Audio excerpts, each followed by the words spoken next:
Welcome to vidonko.com। আমি সঙ্গীতা, তোমাদের ম্যাথসের teacher. চলো দেখা যাক কি প্রবলেম আছে সলভ করার জন্য।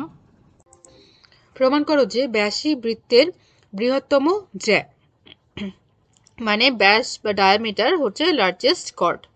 তো সেটা করার জন্য প্রথমে আমরা একটা বৃত্ত আঁকলাম, ঠিক আছে। এবারে এই বৃত্তের মধ্যে যে কোনো একটি কর্ড নিলাম, যে কোনো একটি জ্যা নিলাম এবি, ঠিক আছে, যে বৃত্তের কেন্দ্র হচ্ছে ও।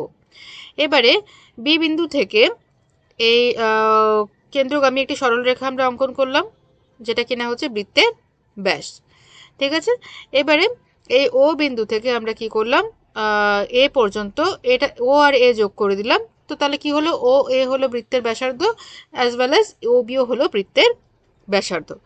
ওকে, তাহলে ও এ এবং ও বি হলো বৃত্তের ব্যাসার্ধ। ওকে, তো ধরে নিলাম বৃত্তের ব্যাসার্ধ হচ্ছে আর, তাহলে O A is equal to O B is equal to r, r centimetre যাই হোক। ওকে, আচ্ছা এবারে চলে আসে এ ও বি ত্রিভুজে, ত্রিভুজ এ ও বিতে আমরা জানি যে কোনো ত্রিভুজের দুটি বাহুর সমষ্টি হচ্ছে তৃতীয় বাহুর অপেক্ষা বড় হয়, ঠিক আছে। তাহলে এখানে এ ও প্লাস বি ও এই দুটো বাহুর সমষ্টি অবশ্যই তৃতীয় বাহু এ বির থেকে বড় হবে।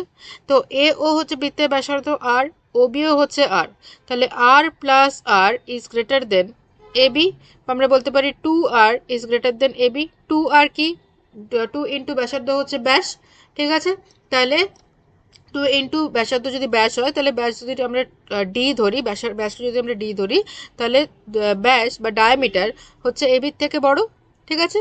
তাহলে এ বি যেটা কিনা বৃত্তের যে কোনো একটি জ্যা, যে কোনো একটি কর্ড, ঠিক আছে, তো সেটা অবশ্যই ডায়ামিটারের থেকে ছোট হবে, বা আমরা বলতে পারি ডায়ামিটার বা বৃত্তের ব্যাস হচ্ছে বৃহত্তম জ্যা, ঠিক আছে। তো এটাই আমাদের প্রমাণ করা ছিল।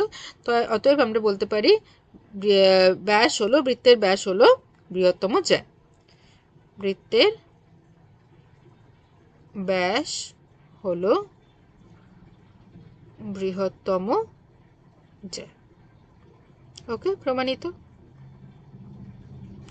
Thank you for watching vidonko.com। অঙ্কের আরও প্রবলেম এবং সলিউশনের জন্য আমাদের ওয়েবসাইট অবশ্যই ব্রাউজ করো।